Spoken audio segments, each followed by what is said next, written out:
요즘 신문 방송을 보면 종말의 때가 다가왔음을 알 수 있습니다. 이스라엘과 하마스 전쟁은 끝나지 않고 있습니다. 러시아와 우크라이나의 전쟁도 계속되고 있습니다. 연일 많은 수의 무기를 사용하기 때문에 무기 수요가 많아지고 무기값도 많이 올랐습니다.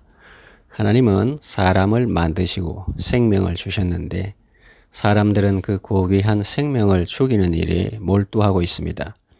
모로코의 대홍수나 튀르키의 시리아 지진은 전쟁 뉴스에 파묻히고 있는 실정입니다. 세계 곳곳에 기근이 있고 지진이 있고 재난이 있고 전쟁이 있습니다. 이러한 때를 살아가고 있는 우리 그리스도인들은 어떻게 살아야 하겠습니까? 첫째로 정신을 차리고 근신하여 기도해야 합니다.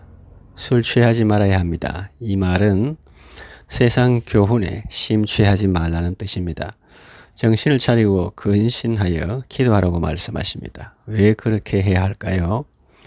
첫째로 기도하지 않으면 시험에 들기 쉽기 때문입니다. 제자들을 보십시오. 그들은 스승이신 예수님이 겟세마네 동산에서 기도하실 때 기도하지 못했습니다. 그러다가 결국은 다 예수님을 부인하고 도망치게 되었죠. 둘째로 기도하지 않으면 마음이 둔하여지기 때문입니다. 기도하지 않으면 방탕함과 술취함과 생활의 염려로 마음이 둔하여지고 뜻밖의 그날이 뜻과 같이 임하는 것을 체험하게 됩니다. 셋째, 기도하지 않으면 하나님의 뜻을 분별할 수 없기 때문입니다. 여호수아를 보십시오. 그들은 기도하지 않고 하나님께 물어보지 않고 행하다가 기브온 족속의 속임수에 넘어가 그들과 화친 조약을 맺었습니다.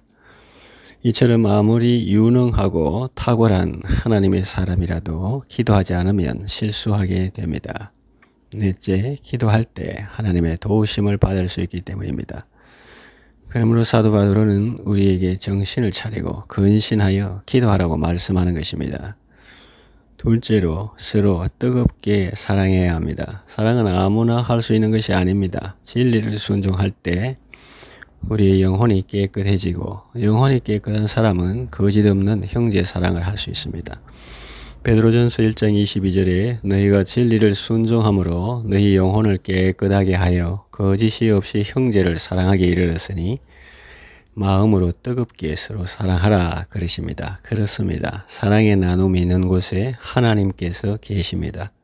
사랑은 율법의 완성입니다. 셋째로 서로 대접하고 봉사해야 합니다. 서로 대접하기를 원망 없이 해야 합니다. 예수님은 남에게 대접을 받고자 하는 대로 너희도 남을 대접하라. 이것이 율법이요 선지자라고 말씀하셨습니다. 우리가 다른 사람을 대접하고 형제에게 친절하게 대해야 할 이유는 무엇입니까?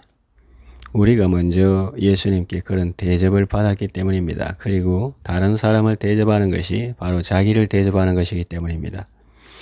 구제를 좋아하는 자는 풍조화해질 것이고 남을 윤택하게 하는 사람은 윤택해집니다. 그리고 우리가 형제 중에 지극히 작은 자 하나를 섬기는 것은 바로 예수님에 대해서 한 것과 같다고 예수님께 말씀하셨기 때문입니다. 봉사할 때 주의할 점이 있습니다. 명심해야 할 점이 있습니다. 그것은 내 것으로 내가 한다는 생각을 버려야 한다는 것입니다. 10절에 각각 은사를 받은 대로 하나님의 여러 가지 은혜를 맡은 선한 청지기 같이 서로 봉사하라 했습니다. 내 것이 아닙니다. 하나님께 은사를 받았습니다. 우리는 하나님의 여러 가지 은혜를 맡은 청지기입니다. 하나님의 맡은 것을 가지고 자기가 마치 자기 것처럼 행하면 안 되겠죠. 선한 청지기 정신으로 섬겨야 자신도 안전하고 타인에게도 부담이 없습니다. 오직 하나님께서 영광을 받으십니다. 무슨 말을 하거나 무슨 봉사를 할 때 이것을 꼭 기억해야 합니다. 내가 내 말을 하는 것처럼 하면 안 됩니다. 그것은 내 말이 아닙니다. 하나님의 말씀입니다. 내가 머리가 좋거나 내가 훌륭한 사람이라서 그런 말을 하는 것이 아니고 하나님께서 내게 이런 깨달음을 주셨고 이런 말씀을 내게 주셔서 하는 것이라고 밝혀야 합니다. 그리고 봉사할 때도 자기 힘으로 하는 것처럼 하면 안 됩니다. 자기가 수완이 좋고 자기가 실력이 있고 자기가 유능해서 하는 것처럼 하면 상이 없습니다. 하나님께서 내가 그 일을 할 수 있도록 내게 재능을 주셨습니다. 하나님이 내게 그 일을 할 수 있는 힘을 공급하셨습니다. 본문에 나오죠. 하나님이 공급하시는 힘으로 하는 것처럼 하라. 그 사실을 분명히 밝히고 하나님의 청지기처럼 일해야 합니다. 그래야 모든 일에 하나님이 영광을 받으시기 때문입니다. 말씀을 정리합니다. 만물의 마지막이 가까웠습니다. 정신을 차리고 근신하여 기도해야 합니다. 그리고 하나님의 사랑으로 서로 뜨겁게 사랑해야 합니다. 그리고 서로를 대접하고 섬기는 삶을 살아야 합니다. 내 형제 중에 지극히 작은 자 하나에게 한 것이 곧 내게 한 것이다는 주님의 음성과 함께 하나님 아버지께 복을 받고 창세로부터 여러분을 위해 준비된 나라를 상속하는 복된 성도 다 되시기를 바랍니다. 기도합니다. 종말의 때에 우리가 어떻게 살아야 할지를 일깨워 주셔서 감사합니다. 정신을 차리고 근신하여 기도하게 하소서. 하나님의 사랑으로 서로 뜨겁게 사랑하는 참 사랑의 삶을 살게 하소서. 서로 대접하기를 원망 없이 하고 하나님의 여러 가지 은혜를 맡은 선한 청지기 같이 서로 섬기게 하소서. 범사에 예수 그리스도로 말미암아 하나님께 영광 돌리는 삶을 살게 하소서. 예수님의 이름으로 기도합니다. 아멘.